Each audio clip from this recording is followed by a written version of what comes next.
જીવનમાં મળ્યા નવિકનો તન ગુરુદેવ જુગ જુગ જીવો એ દિલ દેવો પ્રાર્થુ પ્રભુ મળે નિત્ય ચરણ સે પ્રાર્થુ પ્રભુ મળે નિત્ય ચરણ સેવા અવિરસ સિંચ્યા આમ જીવનમાં પ્રેરણા સ્ત્રોત મહાવીર પિયુષ ગુરુને પ્રણામ કરતા પ્રાણ બને છે ખરે પુલકે પ્રાણ બને છે ખરે પુલકે ચતુર્થ તીર્થની ઇમારતમાં ઈંટ બન્યા ચંપક ગુરુની ગુરુ ગુણ ગાયને ધન્ય બનીએ અમે સૌના છીએ ઋણી અમે સૌના છીએ ઋણી. રાગદેશના વિજેતા મોક્ષ માર્ગના પણેતા એવા વિકરાળ પરમાત્માએ જગત જીવોના ઉદ્ધારને માટે સિદ્ધાંતની કલ્પના કરી. સિદ્ધાંત એટલે ત્રણે કાળે શીખેલી વસ્તુ, તેનું નામ સિદ્ધાંત. જ્ઞાની પરમાત્માએ આપણી સમક્ષ સિદ્ધાંતની વાતો કરી, સિદ્ધાંત સમજાવ્યા, પણ સિદ્ધાંતનો રાજમાર્ગ જેને બતાવ્યો છે એ રાજમાર્ગ માટે આપણે ચાલીએ છીએ. આપણે રાજમાર્ગ માટે ચાલીએ તો પરમાત્મા મળ્યા વગર રહે નહીં. આપણે શું મેળવવું છે ભલા? રોજ જેને જે કાંઈ કહેવામાં મેં તમારે શું જોઈએ છે તો રોજ શું કહો? જુદી જુદી માગણી કરો. મારે પરમાત્માને મેળવવા છે, મોક્ષનું સુખ જોઈએ છે. પણ મોક્ષનું સુખ ક્યાં મળે છે ભલા? વેચાતું મળે છે? કોઈ કરિયાણાવાળાની દુકાને, કોઈ ઝવેરીની દુકાને તો મળે છે ક્યાં? એ સુખ પોતાની પાસે જ રહેલું છે, પણ આપણે ક્યાં દોડી રહ્યા છીએ? બાર ફાફા મારી રહ્યા છીએ. પણ જ્ઞાની પરમાત્મા કહી રહ્યા છે શાશ્વત સુખ જોઈતું હોય તો આગમની અંદર દ્રષ્ટિપાત કર. એ આગમના પાને પાને શબ્દે શબ્દે શાશ્વત સુખ ભરેલા છે, પણ આપણને મળે છે ખરા?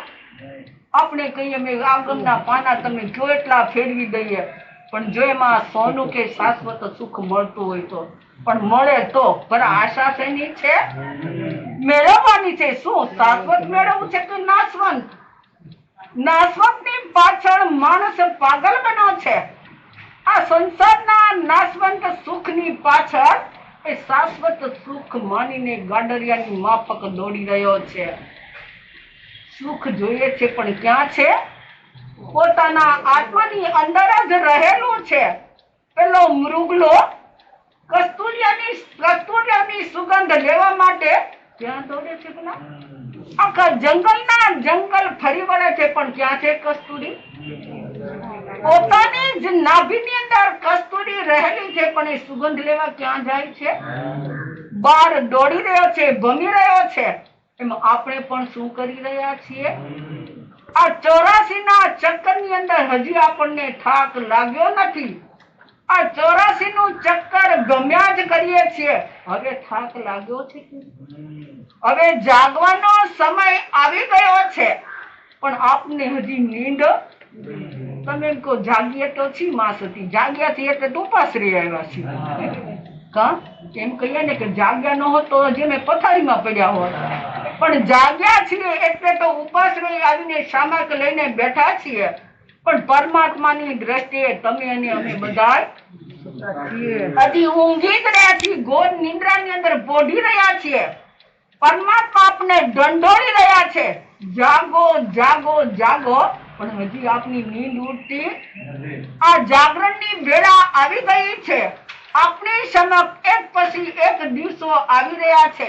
ધર્મ આરાધના કરી શાશ્વત મુક્તિના સુખ મેળવવાનો સમય આવી ગયો છે, પણ હજી આપણને સમય લાગતો, આપણને વિચાર આવતો નથી કે આ ભવમાં કરેલી કમાણી આ ભવમાં જ ભોગવવાની છે. આ ભવમાં કરેલા કર્મ આપણે ભોગ્યા વગર છૂટક્યો જ નથી. કર્મો તો સૌ કોઈ કર્યા છે ને સૌ કોઈને ભોગવવાના છે ને, કે કોઈને કોઈના કર્મ ભોગવવા પડે છે. તમારા કર્મ કરેલા મારે ભોગવવા પડતા નથી ને તમારા કરેલા મારે નહીં ને મારા કરેલા ભોગવવા પડે છે. સૌના કરેલા કર્મ સૌ કોઈને ભોગવવા પડે છે. પરમાત્મા આપણને કહી રહ્યા છે કે પાપથી મુક્તિ મેળવી પરમાત્માને મેળવવાનો પુરુષાર્થ કરવાનો છે. આ પ્રમાદની પથારીથી અળગા થવાનું છે, પણ આપણે હજી પ્રમાદમાં ને પ્રમાદમાં પડ્યા છીએ. અને જોઈએ શાશ્વત સુખ પરમાત્મા જોઈએ છે. ભલા બેઠા બેઠા મોઢેથી બોલ્યા કરીએ તો મળે ખરું? તમે બેઠા બેઠા કરો કે મારે કરોડપતિ થવું છે, કરોડપતિ થવું, તો બેઠા બેઠા ભલા કરોડપતિ થાવ છો ખરા? મહેનત કરવી પડે છે ને, પુરુષાર્થ કરવો પડે છે ને. સવારથી ઉઠીને સાંજ સુધી શું કરો છો ભલા? દોડધામ કરો છો. સમયની સામું જોતા નથી, ખાવા પીવાનું જોતા નથી, અને રાત દિવસ શું કરો છો? મહેનત કરો છો. એવી મહેનત પરમાત્માની પાછળ કરી આપણે? જો એટલી મહેનત અને એટલો સમય જો પરમાત્માની પાછળ કાઢીએ ને તો આપણો બેડો પાર થયા વગર રહે નહીં. પણ આપણે બેડો પાર કરી છેડાનો તાર લાવવો છે, તો આપણે હજી વિચાર કરીએ છીએ કે હમણાં નહીં પછી કરીશું. હજી કર્મ મારે ભોગવવાના બાકી છે એવું આપણે વિચાર આવે છે. આપણે માનીએ છીએ કે માનવનો ભવ મળી ગયો એટલે આપને બધું જ મળી ગયું.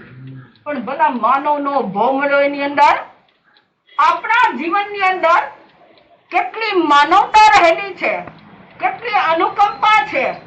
આપણા પ્રત્યે આપણે કોઈના પ્રત્યે અનુકંપા છે, માનવતા છે, દયા છે, કે આપણે તો એમ માની કે મને મળ્યું તે બધાનું મળ્યું એમ માનીએ ને.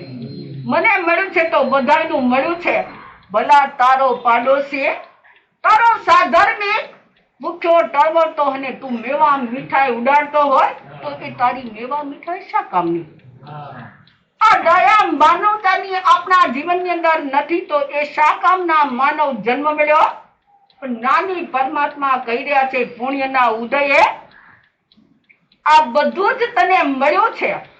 પણ જ્યારે પાપનો ઉદય જાગશે, કરેલા કર્મ ઉદયમાં આવશે, ત્યારે આપણે શું કહીએ? કર્મ ઉદયમાં આવે ત્યારે જરાક દુઃખનો પુણ્ય આવે તો આપણે શું કહીએ?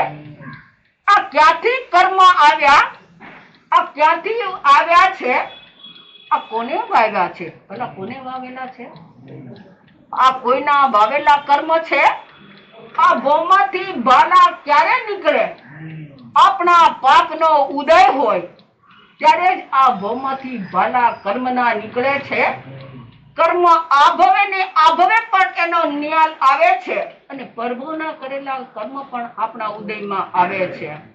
આપણે એમ કહીએ કે ના ના આપણા કર્મ નથી, આપણને તો સુખ સાહેબી મળી છે, માનવનો ભવ મળી ગયો છે, મોજ શોખ કરી વ્યસન ને ફેશન ની અંદર દિવસો પસાર કરી રહ્યા છીએ. પણ ક્યારે કાળ રાજા આવીને કોળીઓ કરી જશે એની ખબર છે નથી. પણ આપણે એમ માનીએ છીએ કે મારી જો દુનિયામાં કોઈ સુખી નથી. આપણા જીવનની અંદર આ માનવ ભવની અંદર જો દયા હોય, અનુકંપા હોય, માનવતા હોય તો શાશ્વત સુખ મેળ્યા વગર રહે નહીં. એક ગામની અંદર એક ગરીબ બિચારો માણસ રોજનું લાવીને રોજ ખાય, મહેનત મજૂરી કરે છે, સવારનું લાવે ને સવારનું કમાય, સાંજનું કમાઈને સાંજનું ખાય એવી મહેનત મજૂરી કરે છે. મનની અંદર વિચાર કરી રહ્યો છે કે ભાવ મળ્યો છે કાંઈક પુણ્ય કરવા માટે, મારી આગળ થોડીક મૂડી એકઠી કરું તો કોઈક દિવસ મારે કામ લાગશે. રોજનું રોજ લાવી ખાનારો માણસ થોડી થોડી મૂડી એકઠી કરતા કરતા થોડાક દિવસ પસાર થઈ ગયા અને એની આગળ 50,000 રૂપિયા એકઠા થયા છે. એમાં વિચાર કરે છે મારી આગળ આ 50,000 છે તો કાલ સવારે મારે જરૂર પડે તો ક્યાંક હું મૂકું તો મને એનું મળે. કે તમારા જેવા કોઈક મળી એ શેઠને ત્યાં એ 50,000 રૂપિયા લઈને જાય છે. એ બીજો ભોળો બિચારો ગરીબ માણસ 50,000 રૂપિયા પેલા શેઠને આપે છે.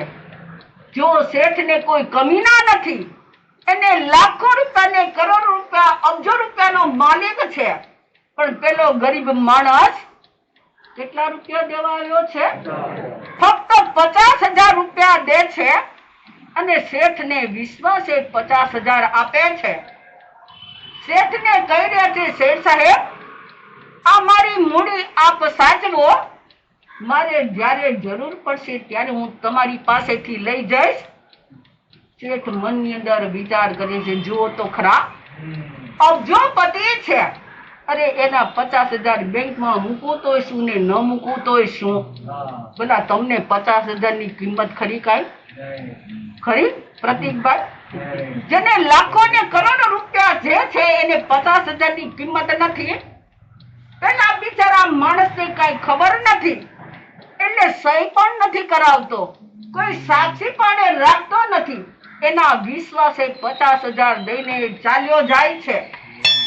એમ કરતા કરતા દિવસો પસાર થઈ જાય છે.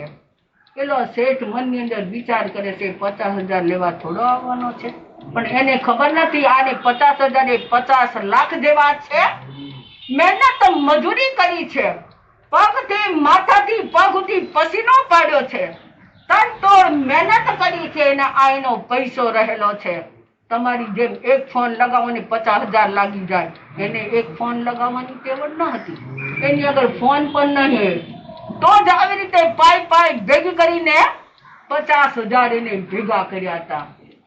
જુઓ તો ખરા આપણો કોઈ સાધર્મિક હોય અને આપના ઘેર એ લેવા આવે ને તમને મનની અંદર એમ થાય ગરીબ છે, આવ્યો હોય તમારી સામે દેખાય, મનની અંદર શું થાય કંઈક લેવા આવ્યો હશે, ગરીબ છે એને જરૂર હશે લેવા આવ્યો. ભલા એને આવે ને આવકાર આપણે મીઠો આપીને તો એને જોતું ન હોય, પણ બે મીઠા શબ્દો આપની આગળથી સાંભળવા માટે આવ્યા હોય, તમારા પૈસા લેવા માટે ના આવ્યો હોય.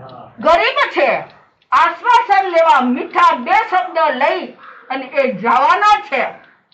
પેલો ગરીબ માણસ 2-5 મહિના પૂરા થતા પેલા શેઠને ત્યાં આવીને કહી રહ્યા છે, શેઠ સાહેબ મારા જે 50,000 આપ્યા હતા 50,000 રૂપિયા આપો.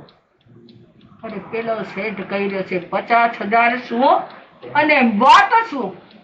અરે શેઠ સાહેબ હું 4-5 મહિના પહેલા આપની હાથોહાથ આપી ગયો છું અને એ મારા 50,000 ની અત્યારે મારે જરૂર છે, એટલા માટે લેવા આવ્યો છું. લાઈવ સાક્ષી. શું કીધું? લાઈવ સાક્ષી. કોણ સાક્ષી ની અંદર તે કની હાજરીમાં પૈસા આપ્યા છે અને લાવ લખાણ મેં કઈ સહી તો કરી દીધી હશે ને? શું કહે પેલો માણસ બિચારો?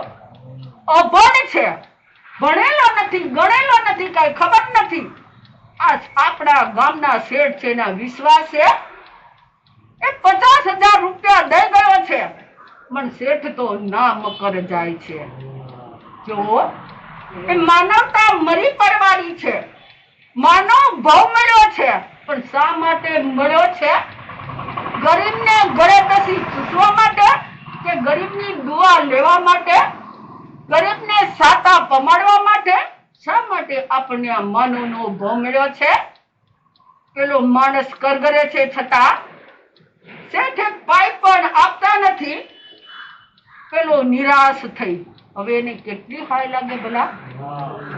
એને કેટલી દુઃખ લાગે કે પાય કરીને ભેગી કરેલી પૈસો મેં આ શેઠને આપ્યો ને વ્યાજ તો નહીં પણ મારી મૂડી પણ આપવા માટે તૈયાર નથી. પેલો માણસ ધીરે ધીરે પગથિયા ઉતરીને પોતાના ઘરે માંડ પહોંચે છે અને પહોંચતા તેને શું થાય ભલા? એટેક આવે કે બીજું કઈ? જેને એક પાય પણ મળતી નથી, મહેનત કરતા ને 50,000 ભેગા કરીને આપ્યા છે, એનું સર્વસ્વ ચાલ્યું ગયું છે. ન્યાય એટેક આવે છે અને ભાઈ પરલોકના પ્રવાસી બને છે. જુઓ, 50,000 એ પરલોકનો પ્રવાસી બની ગયો છે. પણ જુઓ, કર્મ કરેલા કોઈને છોડતા નથી. કરેલા કર્મ આભોમાં ને આભોમાં પણ ભોગવવા પડે છે. આ પેલો ગરીબ માણસ મરીને પેલા શેઠને ત્યાં દીકરા તરીકે ઉત્પન્ન થાય છે. અરે શેઠના ઘણા ટાઈમે ઘરે પારણું બંધાતા કેટલો આનંદ હોય ભલા. એને આનંદનો કોઈ પાર નથી. પણ જોજો, કર્મ કોઈને છોડતા નથી. આનંદ છે. ગામમાં સાકર અને પેંડા વેચાઈ રહ્યા છે. આ 50,000 રૂપિયા એ કેવું પાપ કરાવી રહ્યો છે. 50,000 રૂપિયા તો દીકરો જન્મ્યો છે, એના આનંદની અંદર પેંડા અને સાકર વેચે છે.